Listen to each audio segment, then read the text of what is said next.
pemerintah sudah mengumumkan realisasi APBN hingga semester pertama 2025. Ya. Bagaimana tanggapan Anda, Pak? Alhamdulillah kemarin kita sudah mulai namanya Camp PPKM. Jadi kita mulai starting daripada untuk bicara APBN di tahun 2026.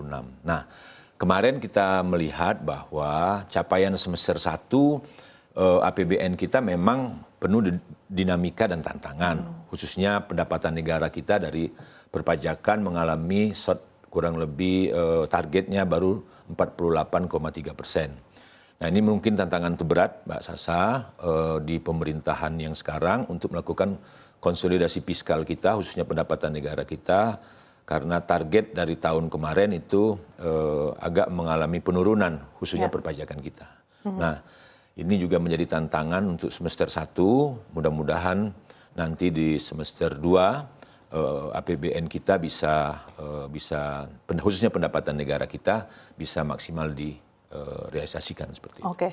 Nah, di tengah kondisi yang cukup menantang, tadi Anda sudah sempat katakan bahwa pendapatan kita baru mencapai 48% ya Pak dari target. Bahkan capaian pendapatan hingga semester pertama ini merupakan terendah dalam 3 tahun terakhir. Bagaimana Anda menganalisa ini, Pak? Nah, ini kan 3 tahun Pak Prabowo ini kan kurang lebih baru 7 bulan atau sampai 8 bulan lah, kurang lebih baru 1 tahun, belum sampai 1 tahun.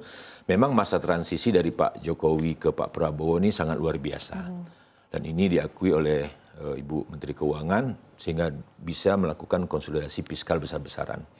Nah, dengan kondisi APBN kita baru 48,3%, memang terendah dalam 3 tahun pendapatan negara kita. Nah, ini menjadi tantangan baru bagi pemerintahan Pak Prabowo, khususnya ke Kementerian Keuangan, khusus lagi kepada Dirjen Pajak, gitu, Bea Cukai dan PNPB. Nah, kita berharap dengan Dirjen Pajak yang baru, gitu loh, dengan semangat baru, potensi-potensi pendapatan negara kita dari perpajakan, apakah objek pajaknya ataukah diversifikasi pajaknya diperluas, dengan target pajak kita kan kurang lebih 2.189 triliun, memang pendapatan hampir 73 sampai 75% pendapatan negara kita adalah dari pajak. Oke.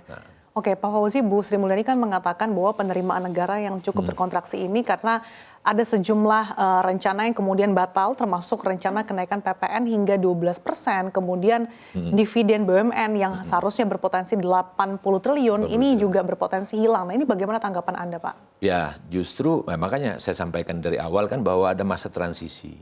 Dulu masa transisi zamannya Pak Jokowi belum ada Danantara. Ya. Terus pendapatan negara PPN yang hampir batal, hampir jadilah kemarin itu yang sudah diatur dalam undang-undang, itu juga berpotensi kurang lebih kan itu hampir 71 triliun kalau terjadi. Terus dividen Danantara juga hampir 80 triliun, itu kan udah hampir 150 triliun. Bahkan Ibu Sri Mulyani pesimis bahwa pendapatan negara kita khusus dari pajak itu maksimal di angka 94,9%, arti hampir 95%.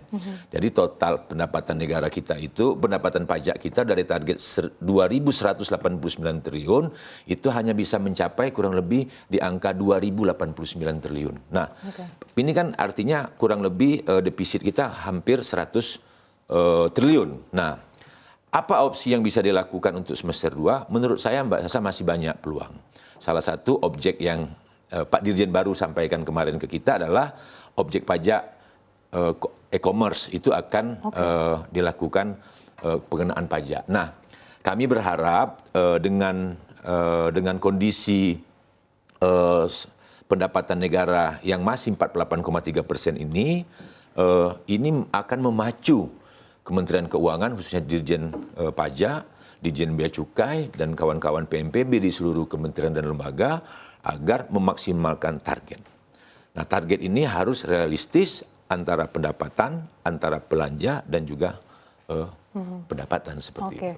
Pak Fauzi, meskipun penerimaan negara belum optimal di semester pertama, tapi kan belanja negara tetap berjalan.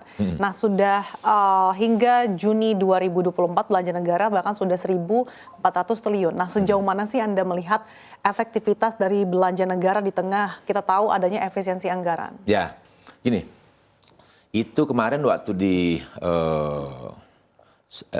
evaluasi APBN di tahun 2024, itu kan kita punya SAL kurang lebih 475 triliun. 475,9 triliun, itu SAL kita. Kedua, belanja kita udah hampir sekarang 1.407 kurang lebih 1.407 triliun lah. Nah, belanja ini kan memang satu sisi ada belanja, satu sisi ada efektivitas, gitu loh. Nah, efisiensi kan sudah digerus hampir 306 triliun, itu sudah selesai. Nah, sekarang efektivitas belanja. Efektivitas belanja ini diarahkan kurang lebih ke 8 poin program daripada Pak Prabowo. Satu, diarahkan kepada MBG. Kedua, diarahkan kepada kesehatan. Ketiga, pendidikan.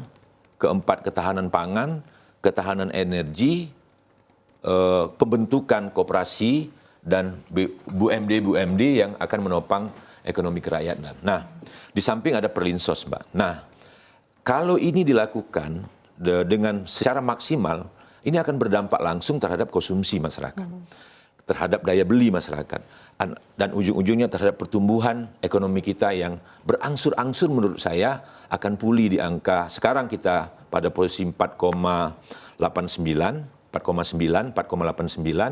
nah ini baru triwulan pertama. Nanti triwulan kedua berapa, triwulan ketiga insya Allah akan melakukan kenaikan, asal konsolidasi belanja ini efektif dan benar dilaksanakan. Oke, ini baru bisa kelihatan di semester kedua, Pak, artinya? Ya, semester kedua kan, karena semester pertama itu kan ada efisiensi, transisi, efisiensi,